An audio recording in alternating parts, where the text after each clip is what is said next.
Good morning everyone! Welcome back to our channel, Crusades Generation X. Hindi pa huli ang lahat para mag-adventure, mag-explore at mag-travel. This is our time.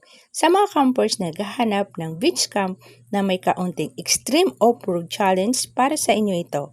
Ngayon ay April 22, 2026, galing na kami ng Lian, Batangas sa El Payo Beach. Tara, panoorin natin ang aming beach camp venture.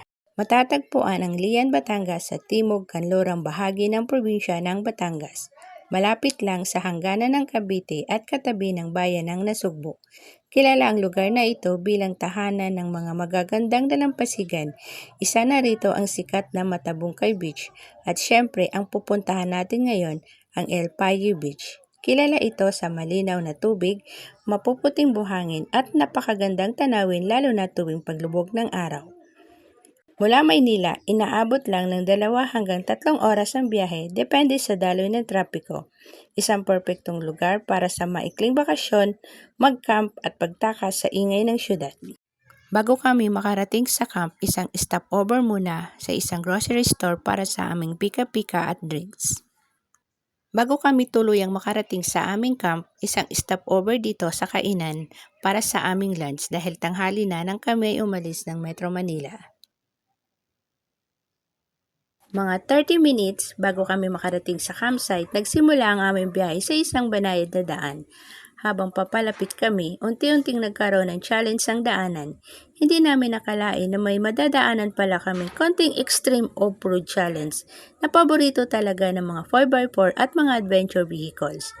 Dahil wala ng ibang rota, napasabak na naman ang aming Toyota Vios sa matinding off-road challenge.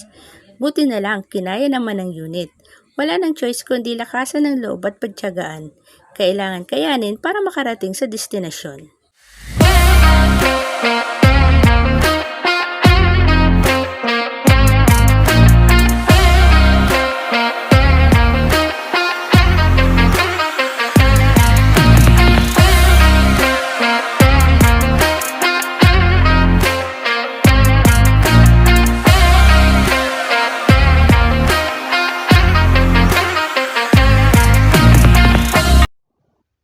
Pagkatapos ng aming off-road challenge na dinaanan, time check, 12:58 nang kami makarating sa campsite.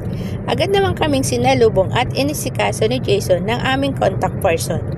Dahil sa nakakain na kami ng lunch, hindi na namin kailangan magmadaling mag-setup. Ang maganda pa, mayroon na palang libreng table and chairs sa aming pwesto, kaya mas naging madali na lang at hassle-free ang pag-ayos ng mga gamit. Ready na for the chills vibe. Kasalukuyan ang inihahanda ni Chris ang aming napakasarap na pork sinigang para sa hapunan mamayang gabi.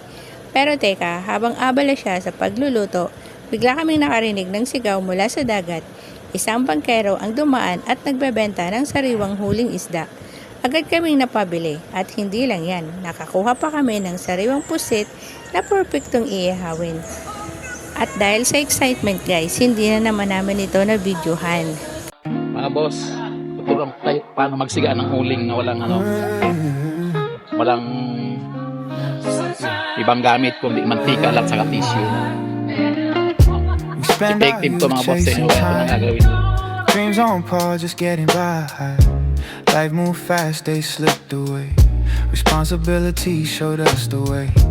Now the mirror shows silver line, but the fire's still alive inside. We said why yung normal na tissue lang, wala na ubos na yan yung binasa ko ng mantika. Packed our bags with stories are still young though we're growing bold.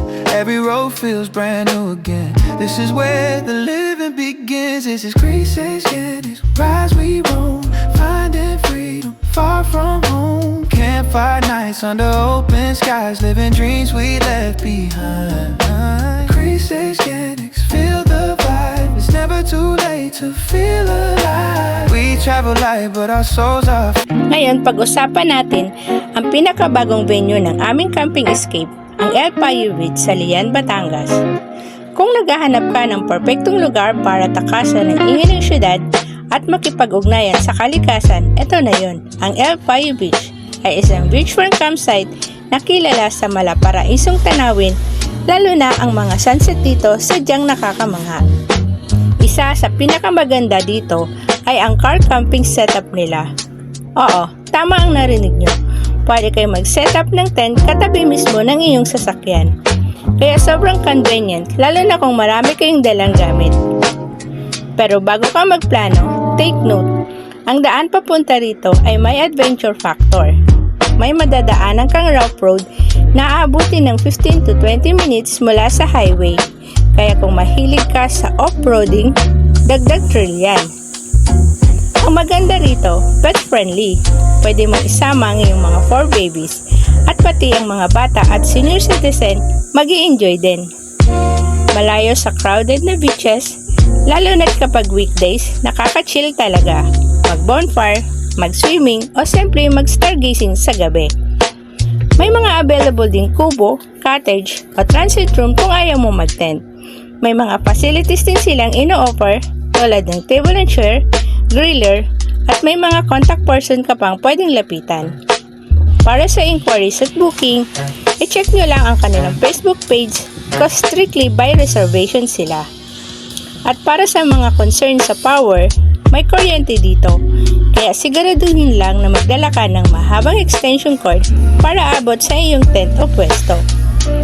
Ngayon naman sa connectivity, expect na walang data at network signal dito.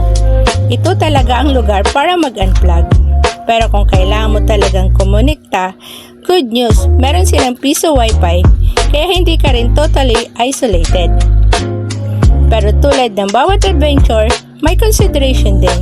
Kaya always bring your own power bank para sa backup.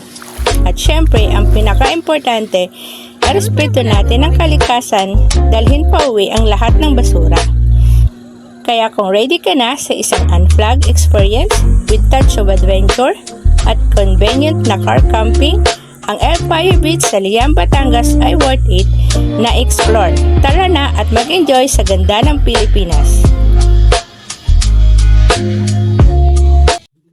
Pagmulat pa lang ng mata at paggising namin kaninang umaga, agad na bumungad sa amin ang kalmado at banayad na dagat. Napakaganda talaga ng paligid, presko ang hangin at sobrang sarap magsimula ng araw ng ganitong ambience habang humihigop ng mainit na kape. Pagkatapos naming magkape at mag-relax, lumusong na ulit kami sa dagat para maligo. Ramdam na kasi ang init ng sinag ng araw, kaya perfect na palamigin ang katawan sa tubig dagat. Sabi nga nila, ang dagat ay puno ng bitamina at enerhiya mula sa kalikasan. Tunay na refreshing at nakakaganda ng pakiramdam. Yeah. We spent our youth chasing time. Dreams on pause, just getting by. Life moved fast, they slipped away. Responsibility showed us the way.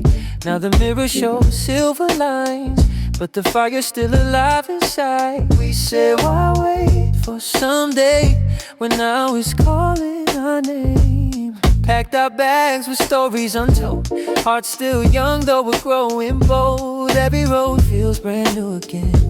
This is where the living begins. This is Chris H. Jennings. We rise, we roam, finding freedom far from home. Campfire nights under open skies, living dreams we left behind. Chris H. Jennings, feel the vibe. It's never too late to feel alive. We travel light, but our souls are free. This is our time.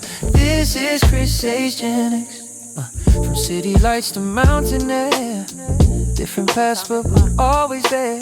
Laughing loud like kids once more, discovering what life's really for. Yeah. We chase sunsets, not deadlines now.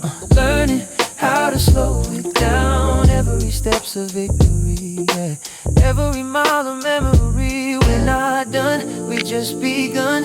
Second chapter shine like the sun. To everyone who feels the same, this song is calling out your name. With Chris H. Jennings, we rise, we roam, finding freedom far from home. Campfire nights under open skies, living dreams we left behind. Chris H. Jennings, feel the vibe. It's never too late to feel alive. We travel light, but our souls are free. This is our time. This is Chris H. Jennings. Pagkatapos naming mag-enjoy maligo, kumain na kami ng almusal, ginamit na lang namin yung mga leftover mula kagabi para tipid at walang sayang. Pagkatapos kumain, nagligpit at nag-pack up na kami ng mga gamit para makauwi na. At gaya ng pagpasok, medyo challenging din ang daanan palabas pero sulit naman ang experience. Kung umabot ka hanggang dulo ng video na ito, maraming salamat sa iyong panunood. Kung nagustuhan ninyo ang aming adventure, huwag kalimutan i-like, i-share at mag-comment kayo sa baba. At kung bago ka pa lang sa aming channel, please don't forget to subscribe and hit the notification bell para updated kayo sa aming mga susunod na biyahe. Muli, ito ang Crusace Gen X. Ingat lagi at God bless. But the fire's still alive inside. We said why wait for someday, but now it's calling.